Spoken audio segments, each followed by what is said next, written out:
Hi everybody, welcome back to my channel. My name is Laurence and I post art videos every 2 weeks or whenever I can. Today's video is going to be short and sweet because I'm just having a chill day, a self-care day. This morning I went to yoga, I cleaned up my studio, and I'm just having a slow day, but it's much needed. So today I have two things I want to do. I want to test something very exciting, and I'm going to do a tiny art haul just because I went to Ottawa last weekend and I went to Wallax, which is an art store there. It was my first time setting foot in a Wallax.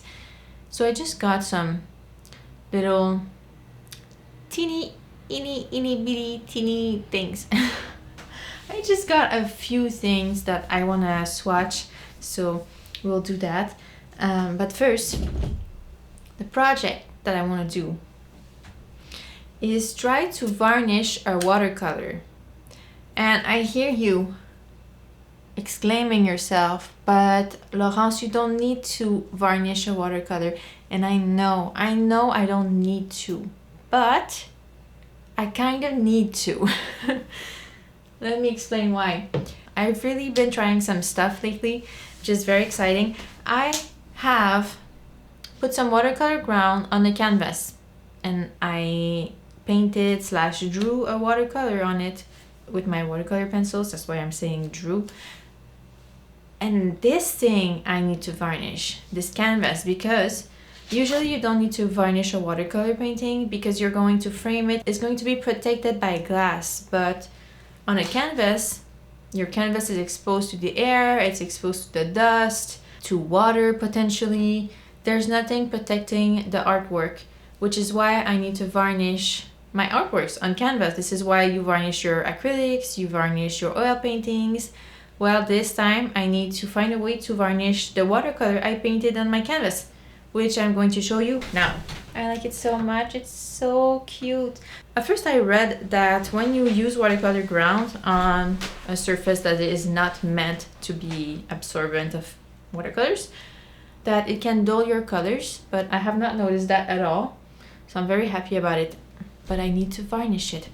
So what I have here is some old watercolors that I don't need. These are the first paintings that I created of this Northern Fall Landscape series that I have, that is still ongoing. These 4 paintings were the 4 first ones that I created before I knew I was making a series. So over time I have perfected and honed into the style that I'm doing in this series, which is this one. So you can probably see that it's a little bit different. So I have redone these 4 paintings because I still like them very much. I didn't think that they fit in my series as they are right now. So anyway, I have redone these. So I am left with these 4 paintings that I have no use for. So I thought this would be perfect to test out some products on, because I don't want to test this on my good paintings that I want to keep and maybe sell or exhibit or make prints with. So yeah, we're gonna test that. I read some stuff and I watched a few videos of people using this. Some people used a cloth to take the wax and smear it on their paintings, but I saw that in some cases it would pick up a little bit of color, which is not what you want. I don't want my colors to smudge, or I don't want smears. Some people took their finger, which I don't think is recommended just because this can't be good for your skin. I don't know what is in this exactly. Some people say that they use solvent in this, so you don't want that in contact with your skin. Anyway, I think it's a good practice to have. Don't put chemicals on your skin. So I'm not gonna be doing that. Some people suggested gloves instead of just using your fingers, and some people just used a brush that was pretty stiff but also soft, maybe like something like this. So I thought that I could sacrifice a watercolor brush, one that I'm not using much, and see if it works. So we're gonna try that. Some other people suggested a silicone brush, but I don't have one. So first we're gonna try with the brush that I'm going to sacrifice. Then if that doesn't work, I might consider a glove. Some people also suggested paper towel, so I might try that also. So I'm going to test it on this painting just because it's the painting in the 4 paintings that I made that I like the least. So I'm thinking if I mess it up, it's not gonna be too much of a problem. So let's open this. I thought there would be something to peel off, but no. Okay. First, let's see what the texture looks like. It's pretty soft. Okay. Let's try it right in the middle.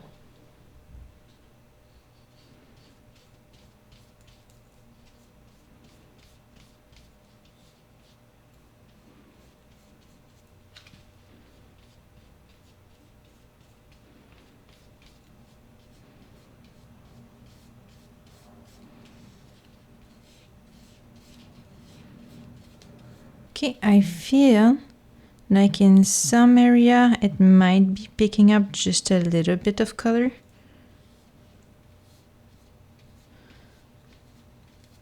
But nothing too bad. It's hard to know when I put enough.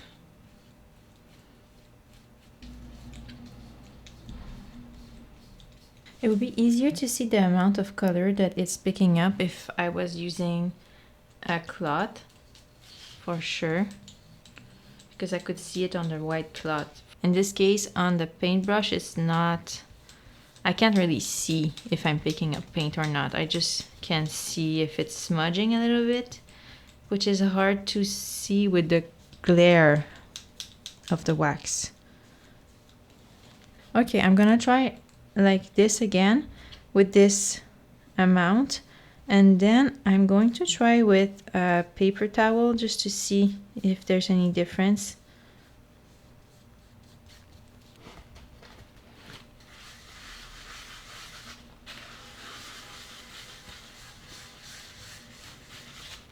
Yeah, it is picking up some color.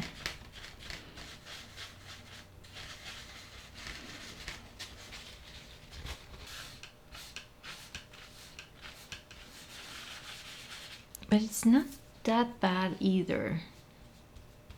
We're gonna see what it looks like when it's dry, but yeah. And also my other concern with the wax is that I read that sometimes it can make your painting a little bit tacky, so it attracts like dust a little bit more, which I really don't want. I'm protecting my painting to prevent dust collection on it, so we'll see. I decided to do section by section, so if I take paint from here and I smear it, I'm not gonna paint for it to smear in the water. I'm going to constrain the paint to one area where that makes sense, like this.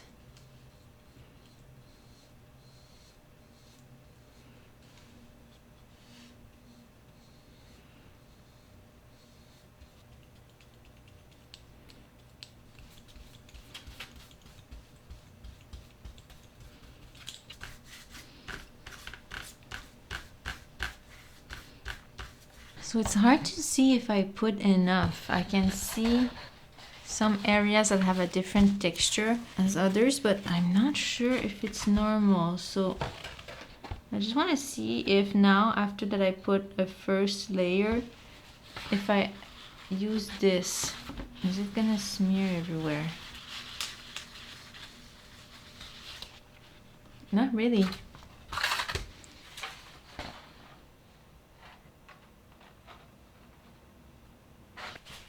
Okay, let's let this dry.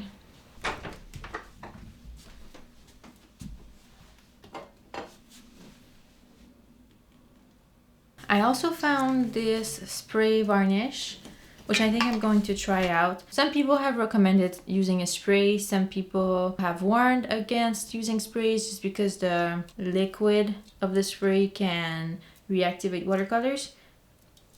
But I'm going to test it out. I'm gonna go outside spray a layer and we'll see.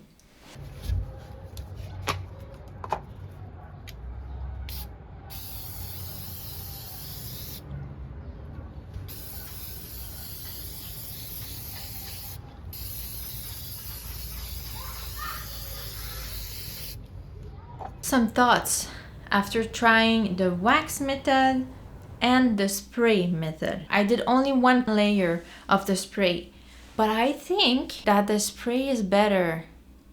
Just because it's easier to apply, it's much quicker. Yeah, maybe it reactivates the colors. Maybe. But I don't have a ton on there. You know, it's not gonna start dripping. So I think that if I were to put my finger on my painting like this, then yes, it would smear the paint everywhere. But if I don't touch it, it's gonna stay in place. I'm gonna wait and see though. I'm gonna wait for it to dry fully. Let's see if it like bloomed or created some weird stuff that I don't want it to create. But with the wax method, just by the fact of having to rub the wax on the painting, I don't think it's smeared. It's hard to say because on this painting particularly, there were smears already. So it's hard to say if it's smeared or not. But I feel like with the wax method, it's hard to know where you put the wax and where you didn't, or where the wax is thick enough and where it isn't. So it's hard to say, and then it just takes so much longer and you need to use a brush, which I cleaned. So you need to use a brush or you need to use a paper towel. No matter what tool you use, you end up with wax on your fingers. It's hard to avoid. So if the spray method works, I think I'm gonna go with that one.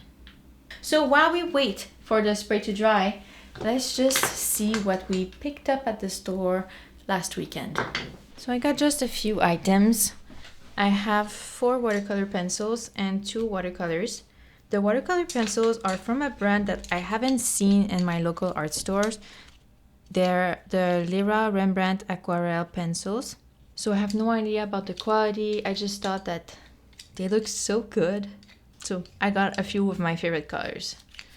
So there's that. And then I found some M-Gram watercolors, which is not a brand that I see often. I don't really know if we have that brand in my local art stores. So if we do, I haven't noticed it. So this time I did notice this brand. So I got 2 colors. I got Hazel Green and Viridian. So let's try the watercolor pencils first. I put them in somewhat of an order. So let's start with the zinc yellow. I decided I would do a long swatch just so I can experience the pleasure of drawing with them. First thought now is that this is a pretty creamy pencil. Creamy, but I know it's going to be contradictory, but on the dry side. So let's say that the creaminess was a spectrum, it would be creamy, but yeah, on the dry side. Let's put some water. I don't want to wait. We need to try it right now. Okay. I feel like it's not the most pigmented, but then again, sometimes the paler colors are that way. So let's try our second yellow, which is the canary yellow. Oh, this is pretty.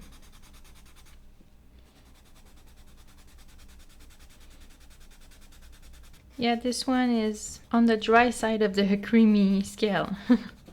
And you can see it crumbled a little bit. So far, I'm not sold on them yet. You can see that this one is more pigmented, but then again, that makes sense. The color is just a bit darker, so we can see it better. Okay, now we have vermilion. I'm always looking for a bright red, a fiery red. So I'm always hoping that my vermilions are going to be it. It's creamy and dry at the same time. I don't know how to describe it. And also I think I'm so used to my Derwent Inktense that I'm having difficulty liking another product as much. So maybe I'm just very biased. Oh, but that vermilion is good. I like it when we add the water. That is great. Aquamarine.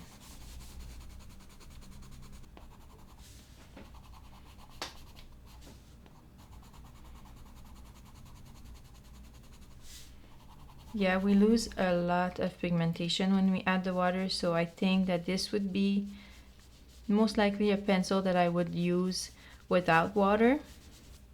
Now I'm going to try Hazel Green. I gave myself a large area for my swatch. Oh, this is pretty. If you've been following my channel for a little bit, you know that I love my yellowish greens, and I think that this is just like the most perfect example. It makes me think of a Derwent Inktense pencil. Now let's try Viridian.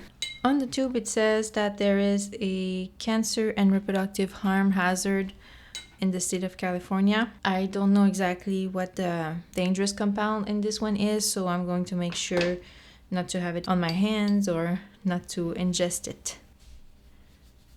Ah, wow, this is pretty. So I just said that I like my yellowish greens, and this is kind of the exact opposite. I guess I liked both extremes of the spectrum. I like this type of green because it's so good for color mixing, and I could use it on its own in some areas, maybe add a pop of bright color. I don't think I would use it in a big area. Well, I could, because it's still somewhat natural. Here's a little close-up of all the colors.